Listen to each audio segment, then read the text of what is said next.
Hey everyone, so to create our graphic, let's go to the plus. I'm going to go down to custom size graphic, choose a popular format. This landscape one looks good because that's what most pictures kind of get taken in, what most video gets shot in. And here I'm going to look for a photo to go in the background. So I've copied Clangranog, paste it in there. We've actually got some photos, which is kind of unusual. So you might need to go to Google for other things, but here we've got it in our Find Free Photos library. I'm going to position it into the top left there, and then I'm going to stretch it out so it fills the canvas. There we go, just a little bit further. We're going to lose some bits on the side, but not to worry. And then also, let me just center my canvas here so you can see it a bit better. Okay, happy with that as a background. Let's start working some magic on this. So I've got Try to Begin written out here. So I'm going to copy it all, go back in, and I'm just going to paste it in as kind of normal text. So there we go. It says double click to edit, but you can just go into the box there, paste it in, get rid of some of the spaces. I'm also going to take the title and author name, T Llew Jones, off the top, get those spaces away again, align it to the left. Maybe, I think I'll make the text white. There we go, so drag that little circle into the top left, all the F's, that means it's white, and then you can position it where you like. And I like to, when I've got a sort of tricky positioning, I like to use the arrow keys, it's much more exact.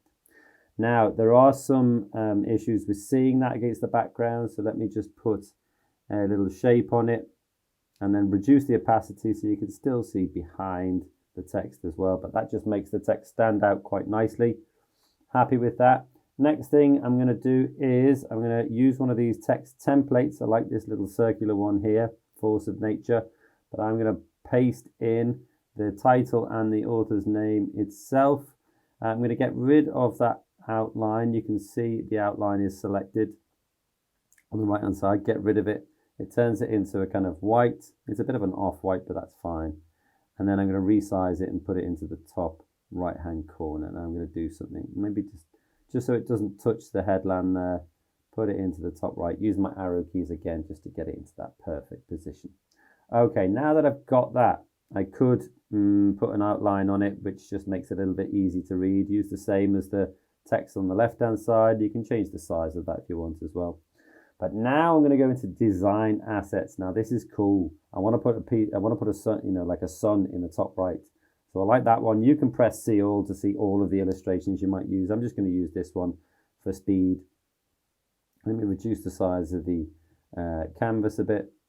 Now, that sun, I want it to go directly in the middle of that circular piece of text there. So I'm going to reduce the size of it, reduce it again, and just grab it and stick it in the middle. Nice. Now, one of the things is that some of the black lines are actually overlapping the text. So I'm going to click it, go into my layers here, and actually just drag that sun layer so it sits underneath the circular text layer. And then you might not be able to see it so well, but actually it means that the sun now appears behind the text, which is exactly what I want.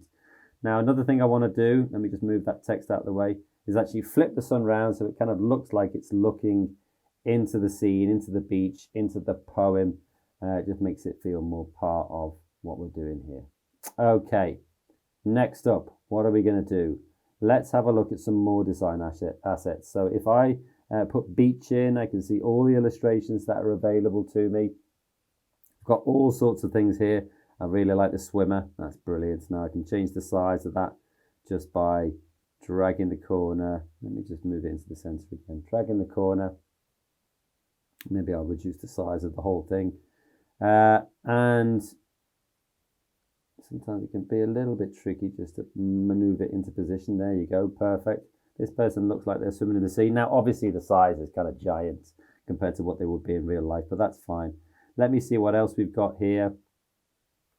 And what I might do now is just select quite a few, get them onto the canvas, and then start playing with them myself. Okay, I like the waves, they're cool. I'll change the color on those, I think.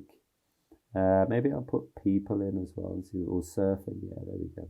Surfer, that's a good one. I can put them into the scene quite nicely. People, I'll search for that as well. Let me add a load of these in and then play around with them. So we've got the surfer, cyclist, Now you can look through all of these and you can choose anything you like. Let me get rid of those and then start playing with them. So with the cyclist, if I just select and then I can move it, resize it just by using the corners there, put it onto the top of the headland, just going down to have a view over the beach. Now don't worry too much about the sizes. All of these sizes are a bit off, but that's fine. The surfer, I'm going to put that down into the sort of towards the bottom. I'm also going to resize it so that it sits on top of a tiny little figure we've got walking across the sand there, because I don't want those proportions to confuse people. Let's get the surfer, make that a little bit more, a little bit smaller. And then with the wave, what I think I'll do is I'll flip it. So the waves are coming into the beach. I'll put some color in it. I'm going to use this kind of duotone, put the white first so it just appears white, and then move that. I might also rotate it ever so slightly so it looks like that person is actually catching that wave, not too much. Next, let's have a little play around with some photos. So I'm going to go here and then I'm going to search for, well, actually, let me search for seagulls, see what we get. Oh, here's a good one. Perfect. Click that. It's going to appear in the dashboard. And what I want to do is remove the background so I can put these seagulls into my scene. Give it a second to let it do its magic. And there we go. If you're happy with it, just press the tick and then play around with where you want it to be positioned. Let me reduce the size, otherwise they look more like flying pterodactyls or something. So let me just reduce that down a bit, put it in the sky. Looks like it could have been from that photo, which is pretty cool. I like that. And last but not least, let's check out some icons. So click that. Let me search for deck chairs. I needed to search for deck chair rather than deck chairs. Let's stick one in, change the color. There we go, nice red, that'll do. And then I can resize that as well, put it into position, put it down on the sand there, make it a lot smaller. And then once I've got the kind of the look I'm going for, then I can duplicate it, change the color of the second one, maybe flip it round as well. And there we go, two lovely deck chairs ready on the sand for somebody who wants to come and sit on them. So you can have a play with all of these things. Don't forget to name your project, and then you can download it.